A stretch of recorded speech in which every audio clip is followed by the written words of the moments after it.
Hey guys, Rob Lally here. In today's video, I'm going to talk to you about my experience of attending Owen Cook's virtual summit last weekend over like a Zoom call.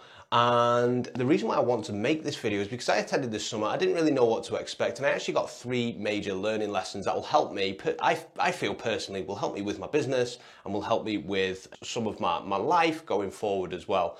And to give you a bit of background on this, if you're watching this video, you probably know who Owen Cook is, and you're probably quite interested in attending one of these summits yourself and getting something out of it, and you wanted to see if it's really worth it.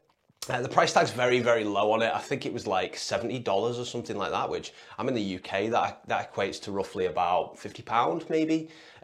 So it's very low considering that it's quite condensed information that you get in over 3 days. I know a lot about Owen Cook's background. You know, I've followed him for years. I know he was largely in like the dating community, and then he's kind of shifted over in the recent years over to like personal development and self-improvement. I actually didn't attend to watch for either of those reasons. I actually attended because I know these guys are masters in their craft. I know they are phenomenal speakers.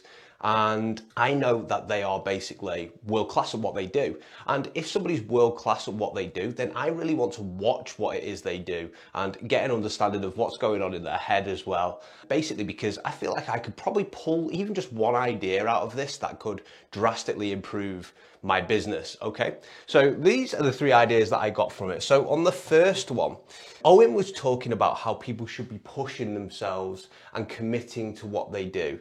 And I think this is really relevant in particularly in like today's society. We all set goals for ourselves and we all manage to take some actions to go and start achieving those goals. But how many of us actually fully commit and push ourselves until it hurts when we are chasing these goals? And not that like that's a measure of action taken.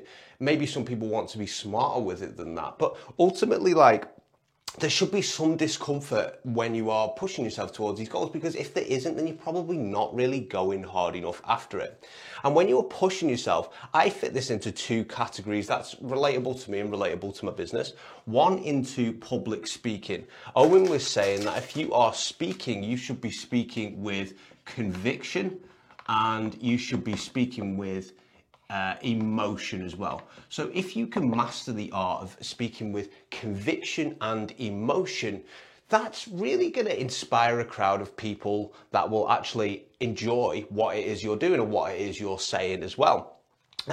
So for instance, when you're speaking with like emotion, if I was to say, oh, you know, I had some food at this restaurant and it was pretty disgusting, it probably doesn't really convey and get people like attached to my frame and like get people interested in what it is I'm saying. However, if I say, I went to this restaurant and the food was disgusting, you hear like the difference in what I'm actually saying and like the emotion conveyed. And like suddenly people are like, really, why was that food disgusting? And they want to know a little bit more. And for me, I can personally take that for my videos and actually implement that in and implement the conviction as well of what I'm speaking, I am believing, and it's coming from an area of belief rather than me being like, sometimes I'm a bit unsure when I'm recording videos and I'm like, you know, should I be covering this? Should I be covering that? But if you watch Owen Cook speak, he's very straight down this line. I consider him probably one of the best public speakers on earth. He's like straight down the line. He speaks with conviction, he's speaking with emotion. If you watch like the start of his videos, he's like, in today's video, I am going to tell you exactly how you can improve your life in these 3 aspects. And he's like very, very full on and has that energy. But people watch his stuff because he's like that. And I find him interesting because he's like that, because everything he's saying, it is like the truth is being presented to you. And people always search for the truth. And this is why you should learn to speak like that. Now, in terms of like goals as well, if you're pushing yourself for your goals, like once again, bring this conviction, bring this emotion in. And they were saying that basically you should just be you should be pushing yourself to that level where you are quite uncomfortable, pushing yourself to where it's hurting. And this is where the big learning lessons come from. And it's quite well known that people who are over 25 years old, I'm over 25, people who are over 25 years old, they struggle to relearn things and rewire their brains. And there's a lot of research on this actually. But the thing is, people who are over 25, they learn through massive trauma.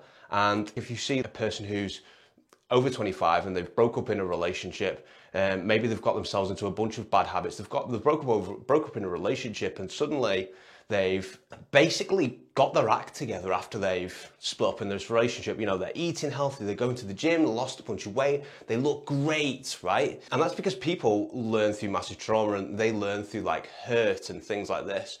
So you should always we live in a society these days where we're always trying to shield ourselves away from the painful things, and shield ourselves away from people who don't have the same opinion as us, and shield ourselves away to prevent trauma, when realistically we should be letting a little bit of pain in, because it's going to make us easier it's make it easier for us to all achieve our goals. So that's how we should be looking at that. So that's the first main lesson I learned from going to Owen Cook's Summit. Second lesson is to learn faster. It was something that Julian actually taught, and he was saying when you watch he was like presenting almost like a webinar, like a few PowerPoint slides, and he was explaining different principles and things like this. And he was saying that when you are in a situation where you need to learn something, he says how you approach this learning, how you actually learn faster and get your mind to switch on like that, is you put yourselves in the shoes of somebody who has to watch this content or has to read this book, and they have to teach it afterwards. So if you can put yourselves in the frame of mind that, I'm going to have to teach what I'm learning right now, you have a completely different mentality, and really try and believe that you are going to have to teach whatever you're learning right now. And if you're reading like a book, or if you're trying to go through a course, like an online course or something like that, get yourself into that mind frame of, I'm going to have to teach this afterwards, okay? I need to know this shit, right? You can't have a teacher who turns up to a lesson who doesn't actually know anything about the course content or anything like that. They'll just be walked all over by the students. They need to understand the theory, the practical sides of the things they're teaching as well. So put yourselves in the shoes of, I am going to have to teach this, to put pressure on yourself to be able to learn things faster. So that's number 2. And we've got the third one here. And this is a frame of how to overcome bottlenecks anywhere in your life. It could be personal bottlenecks, it could be business bottlenecks, it could be public speaking bottlenecks, whatever. And if you think something's impossible or an extremely difficult task, and you're finding yourself up against the wall and you don't really know how to handle this task, you don't really know how to go after it, and you're feeling that energy, that life force of energy, which is usually propels you forward, you're feeling it getting drained because you're like, I don't know how to tackle this task, it's too difficult. Here's a great thing that I believe it was Owen that said. He said, oh no, it was Julian actually. He said, imagine your mentors teleported into your body. So we've all got mentors. We all picture people in our head. You know, I've got a huge array of mentors, a lot in business as well. And when I come across a business problem, I was like, this is a great mindset shift right here. If I could just imagine one of my mentors and think, how would they handle this if they were teleported into my body? Would they still be seeing this as difficult as I am? Would they still be seeing this as impossible, an impossible task? Or would they be like breaking it down into manageable chunks and be like, I know I need to do this, I know I need to do this? Well, the truth is they're probably experienced enough. You know, some of my mentors, they run 8-figure, 9-figure companies. And if they were in my shoes, they probably would be able to smash through these goals and be like, you know, they'd have a completely different mindset about it. And there's a good show actually, it's called, I don't know how scripted it is or anything like that, but it's called Undercover Billionaire. And basically they take a person who has built millions or has billions of dollars from business, and they put them in a show. And basically they take all of this person's money away, they take this person's contacts away, they just leave them with a mobile phone, a truck, and $100 and say, in 90 days, you've got to make $1 million or you have to give $1 million to like the Discovery Channel or wherever it's hosted. And basically, it's very interesting to see. I don't know how scripted this show is, but regardless, I believe some of it's are real. It's very interesting to see these people are constant problem solvers. And when they come up against obstacles, they don't actually crumble and crush how the typical person would. Instead, they're always thinking, that sucks, let's move on from this, how can I overcome it? And that right there is something I can implement straight into my business there. When I get bottlenecks, I'm like, what would mentor A do in this situation? Oh, this is a big content piece or a big marketing piece that needs to go out. What would mentor B do in this situation? So there's really the three things in terms of what I learned from the summit. That's push yourself, abilities to learn faster, and imagining your mentors are teleported into your body. Now, was this summit worth it? Well, I'm in the UK, like I said at the start of the video, and this summit went on very, very late for me. Like, it started at 9 p.m. on the Friday night, and it finished at like 5 a.m. Saturday morning. And then it was the same Saturday night, and it was the same Sunday night into the Monday morning as well. In the UK, I just can't make that. I've got responsibilities, I've got, business and things to attend. I just can't afford to be attending that full thing there and attending it over the weekend. But I'd say out of those 24 hours, I probably attended around about 8 hours, I think. And for the price tag they had lots of great speakers on, people who've really accomplished great things in their life. I'd say it's definitely worth it, honestly.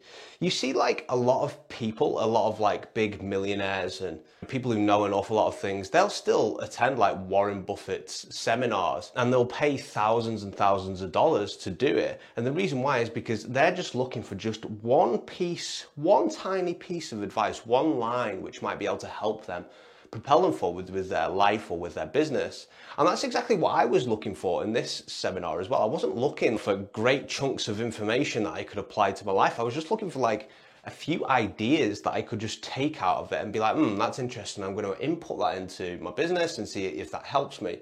And I feel for like $70, like I managed to do that, and I managed to do that over and over again. And some of these principles that I've labeled right here, they are, they're going to be able to follow me around in my life for the rest of my life. They're going to be able to help me for a long time. So I'd say absolutely, definitely worth it. Stop looking at things. If you're in a situation where you're deciding whether to attend a summit, whether you're deciding whether to attend this course, etc., stop looking at things like a waste of money, right?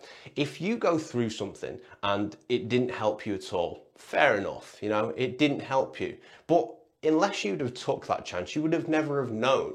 However, there might be just one nugget, single nugget of gold in an entire presentation where you're like, wow, that just completely flipped the script for me. That's a completely different paradigm that I can now view the world as. And this is what you really should be looking for when you're watching these things. So if you're on the fence of whether you should attend the next one, I'd just go for it, right?